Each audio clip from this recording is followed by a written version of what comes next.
And welcome back to SA Sports Show. I'm here at Urban Flow, nice little cafe in the city, and I'm here with John Dalton from the Redbacks. Welcome, John. Thank you, Greg. Thanks for having me. Mate, it's been a really interesting year for you. You've played in your career, 10 games for the Redback. Yeah. Not a lot this year, but wow, what a season you've had for Kensington, though.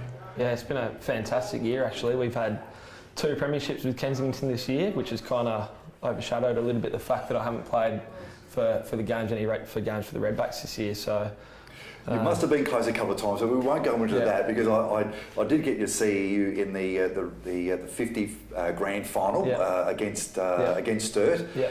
A lazy 104 off 80 something balls. Yeah, no, I was hitting quite well that day. That doesn't happen all year round for me, especially if it pops off 2 or 3 times a year. It's a pretty good year. So especially to do it in a final. I mean, we all played so well, and to get 100 and man of the match. Man of the match was fantastic. Yeah, good feeling. So you like to be known as those big game players that can step up in finals, and I feel like I did that pretty well this year.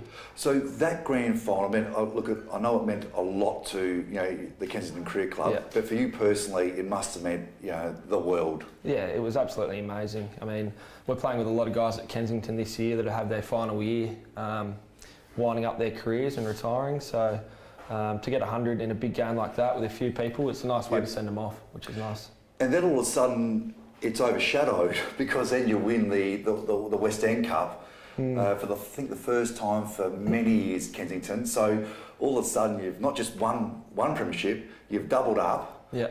And what a superb win against Adelaide. Yeah, it was. It's always nice to win the white ball cricket stuff. The 50 over games they're excellent to win, and all premierships are fantastic like that. Yeah. But to win the 2-day competition, and especially how easily we did it, I mean, almost a 10-wicket win is unbelievable. So it wasn't that easy day one though. I mean, it was a bit of a really dig it out, because I think they were saying that there was a lot of moisture on the wicket early. Yeah.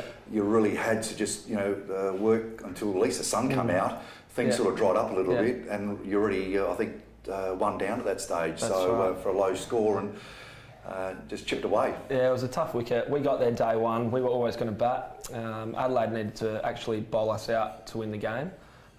We could have potentially drawn the game and batted for 2 days and still finished on the top of the ladder and won the grand final. So we got there. It was a bit of a thatchy wicket. The grass was kind of, if you rub your hand over it, the grass would sit up, which usually means that the seam will grip to the wicket, and it'd be a bit of a bowler-friendly wicket. But we backed ourselves in, had a bat, and actually it started off, we were 5 for not many at all, but we recuperated, and great bowling performance. We ended up bowling them out. That was Opie, he got 6-4. Yeah. Yourself got plenty of runs. Ross was a bit of a game saver, wasn't he? Really, in the way he just sort of went and plugged away when just to really get up in that high hundreds. That's right.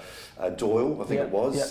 Superb partnership. Of about 100, wasn't it? So that was exciting. Yeah, you do. You need partnerships like that in grand finals to win the game, and especially what made that partnership so outstanding was we had our back against the wall. We thought we were in trouble, and Rossi, with his experience, he's played almost 20 first-class games for SA. He kind of stood up and got us to a decent score, which we thought was definitely defendable on that wicket. Yeah, because it's interesting grand finals. I mean, when was the last time Kensington had won the West End Shield? Yeah, not for a long time. I think it was 10 years. 10 years, yeah. So if you had now 10 years to your age, you're 32, 33. That's right, yeah. Because I sort of went through the same thing. I played in a grand final in 84 when I was 17. Yeah. We lost it. Didn't get to play another grand final for another sort of 10 years. Yeah. So I suppose you're very young and you probably really haven't realised just yet what a brilliant performance the Kensington Cricket Club and yourself.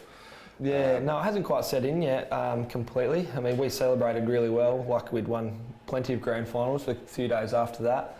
But speaking to the older blokes in the team, a little bit more experience, and some people have played at that club for almost 20 years and only won 1 or 2 flags. So to get a grand final, especially at only 22 years old at the moment, it's a pretty special feeling, and hopefully I might get 1 or 2 more in my career. Lovely. Now from now, cricket season's finished here in Australia. Yeah. What's the next stage for you now? Well, I want to continue to work on my red ball cricket. So I've decided this year to head over to the UK. I'll head over there for a season, play in Norwich, up in Norwich for Norfolk County, which should be good for a little club called Vauxhall Millards. So I'll spend the season over there trying to improve my red ball cricket.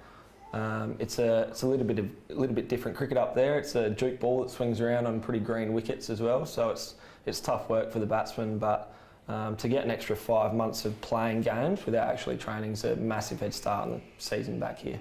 And so the Redbacks would encourage it, obviously, because absolutely. you're a contracted player. So Absolutely. The more games you can play, definitely more game practice you can have. It's much better than slogging away on the indoor nets in the cold and the bowling machines during the pre-season here. So, more games that I'll be playing this year will hold me in good stead for next season. And talk about next season. So you end up playing a full season in England, and then we go again. So not a big break for yourself, but as you said, just really important for match practice. Next year's a big year for you. Next year's a big year, so I'll probably have a couple of weeks now where I won't touch any cricket bats or bowl any balls and have a little bit of switch off time from it at the moment, because the season is a long season and cricket's a pretty mentally fatiguing game, which it can get you down the dumps sometimes if your form's not that great. So I have 2 weeks now where I won't think about cricket and get over there and get straight back into it. Because normally my partner in crime, Barry Curtin, who he reckons he was a very good cricketer in his day, I know he played some state cricket as well, said that you were very, very close, and I'm not, whether you can enlighten us or whatever the case may be, very close a couple of times of getting a game this season. Yeah, that's right. I think with the Redbacks this year and their form throughout this last year and this year, with it being not so great with the bat, it's meant that there's been more opportunities for other players. And younger players especially to have a decent go, having a hit. So I thought I was close a few times this year with a few of the top order batsmen at the Redbacks not in great form. Yep. Wasn't to be. They ended up giving them an extra extended run for a few games, but I'm hoping I might be a chance to start next season in the Sheffield Shield and maybe even get a spot in that one-day team at the start would be nice. Fantastic. So what about during the season when you're not picked for the Redback A grade? Is there a seconds team that you're part of? Yeah, there's a Futures League team that runs. It used to be an under 23 competitions where you had to have a certain amount of players under 23 to play. But that competition still runs. We only played 5 or 6 games of that this year. 3 away games, 1 in Brisbane and 2 in WA. Which is a pretty good competition to play through. If you're not playing in the Sheffield Shield, you get some experience facing some pretty decent great bowlers. Experience and flying with a team and camaraderie and things like that. Camaraderie, team morale, it's all fantastic to go out with your mates. And I'm a bit of a at-home bug, so I don't like travelling too much, but when I'm away and with my mates, it seems to be a little bit better. Yeah, well, that's fantastic. Yeah. Well, John, thanks very much for joining us on SA Sports, and let me tell you, 2 grand finals, absolutely fantastic, and it's a wonderful achievement. All the best in England. I hope that goes really well. But more importantly, let's get in that Redback next year. Thanks very much, mate. Thank you. Okay, thanks very much. We're back after the break.